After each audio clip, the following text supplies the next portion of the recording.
erected by a secretive group. The Georgia Guidestones are a testament to the elite's plan for a world religion, global laws, with a global court and army to enforce it. And set in stone, it is written that the population never rise above 500 million.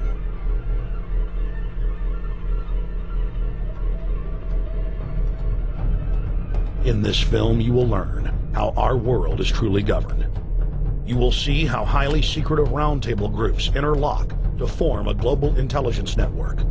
This group has been steering planetary affairs for hundreds of years.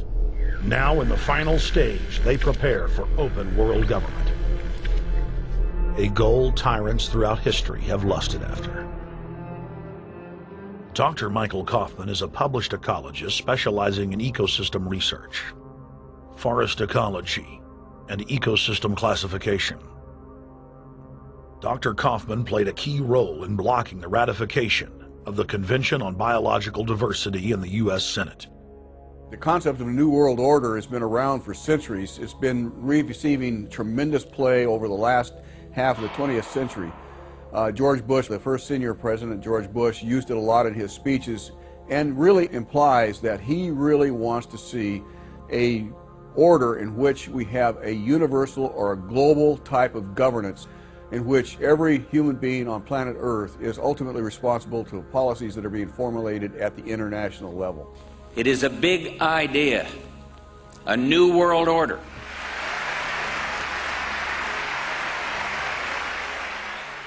President Bush said that the New World Order was in tune, and that's what they were working for. The UN is part of that government. They're working right now very significantly for a North American Union. That's why there's a lot of people in Washington that don't care too much about our borders. They have a philosophical belief that national sovereignty is not important. It's also the reason I have made very strong suggestion that we need not be in the United Nations for our national security. It's really always the same. You go back throughout all of history, the Roman Empire, the Soviet Union, Hitler during the Nazism was always saying that it's going to create the utopia for the average person, when in fact, history always shows that it does exactly the opposite. Conquest and empire is as old as civilization. Babylon, Egypt, and Greece. They all built empires in an attempt to rule the world. The Roman system at its peak dominated the known world. Complex governmental systems were developed to control diverse populations. During the period between the 15th and 19th century, new empires emerged and again waged war for supremacy. The nobility, as well as the thriving merchant class, were financed by a handful of private banks. Many of the great money houses would hedge their bets and finance both sides of a war. Sophisticated intelligence-gathering networks gave the financiers a clear edge over the governments they were slowly gaining control of. On the 18th of June, 1815, agents of the British arm of the Rothschild family looked on as Emperor Napoleon Bonaparte fought desperately to save his army from the jaws of a British-Prussian pincer attack. A Rothschild agent was able to get the news of Napoleon's defeat at the hands of Lord Wellington to Nathan Rothschild, a full 20 hours before the news reached London. Nathan, the head of the British arm of the Rothschild family, put out the rumor to the London Stock Exchange that Napoleon had won the war. Stocks plunged by 98%, and Rothschild was then able to buy up the entire British economy for pennies on the pound. When the news of Napoleon's defeat finally arrived, stocks soared. Britain was now the undisputed ruler of Europe, and Rothschild ruled England. The already dominant British Empire grew even more aggressive. Her troops and bureaucracy spread across the globe. The sun never set on Britannia's holdings. The banking cartel funded, in fact, since about 1800, they have funded both sides of almost every war. And of course, they're getting the interest off of the loans that they've given the various governments and the wars that they have actually helped stimulate and create. By 1900, Germany was a rising force and a leader of the Industrial Revolution.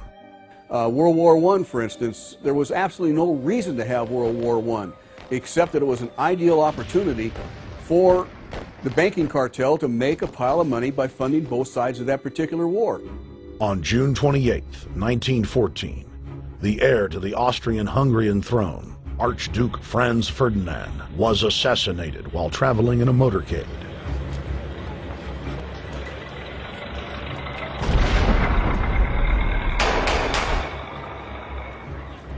The Black Hand, a Serbian secret society with connections to French and British intelligence, took credit. World War I had begun.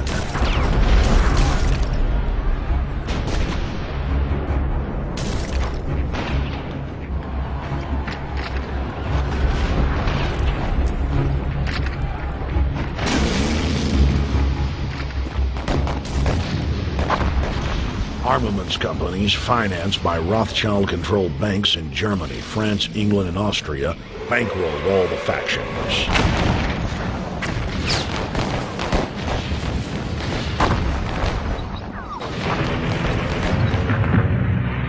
At least 20 million were killed in the war. It was a conflict so terrible the people vowed to never fight again. They dubbed it the war to end all wars. Question is, why did they want war? Well, first of all, is money and power. But secondly, they wanted to create the League of Nations. They had this in their plans all along, and as a consequence, once the war was over or about to be over, they began to formulate this idea of a League of Nations, so this would never ever happen again. Hundreds of years of practice made the British experts at hiding their empire behind puppet governments and councils. In the name of stopping all future conflicts, they proposed that countries would join a League of Nations. Their true intention was for the League to serve as a framework for world government. President Woodrow Wilson, who had spearheaded the establishment of the private Federal Reserve System in the United States in 1913, strongly supported the establishment of the League of Nations. Woodrow Wilson was a very naive president. He was basically a college professor that was grafted into this whole system. The League convened in Paris in 1919, but many nations recognized it as a threat to their sovereignty and refused to join. Frustrated by the U.S. Congress blocking the League of Nations, British intelligence, with the help of the Rockefeller family, set up the Council on Foreign Relations in New York City in 1921. The council recruited the best and brightest of American life to support the growth of the Anglo-American Empire. The CFR's stated mission is to abolish all nation-states in favor of an all-powerful world government administered by a tiny elite. By 1930, the promoters of world government had split into two interlocking camps: the Fabian socialists centered in London, and the fascists based in Italy and Germany. National Socialism will use its own revolution for establishing a new world order. Adolf Hitler. Supporters of the fascists in the United States and England believed that the military should be used to quickly transform the world into a new world order, while the more sophisticated practitioners of globalism stated that incrementalism was the sure path to world domination. Congressional Medal of Honor winner Major General Smedley Butler went public in 1934, exposing an attempt by the robber barons to launch a military overthrow of the United States. The war hero testified to the McCormick-Dickstein Committee in Congress that some of the most powerful men in America had tried to recruit him to lead a military coup so they could set up National Socialism in the United States.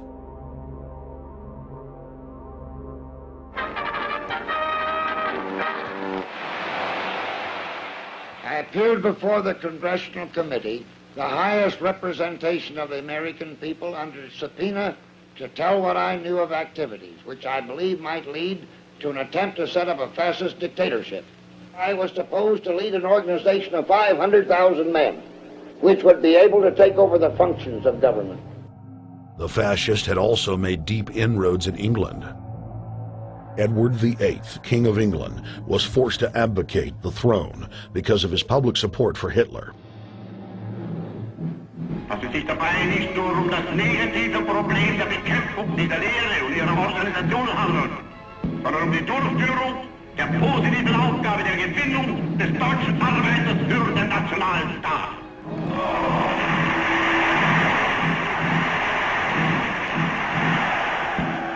Though the German-led fascist camp was strong, the Fabian Socialist Bloc was able to maintain control of the US, Russia, and England.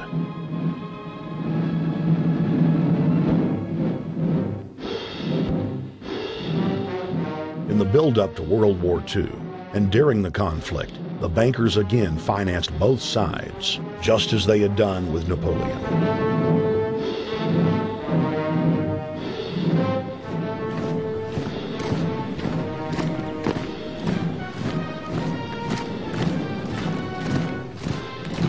With the rise and fall of the Third Reich, Europe lay in ruins.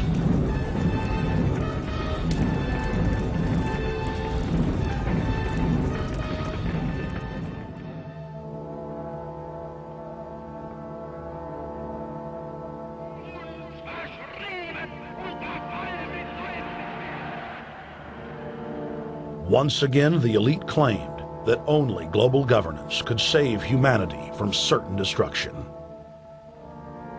And this time, the elite would succeed in setting up their world body.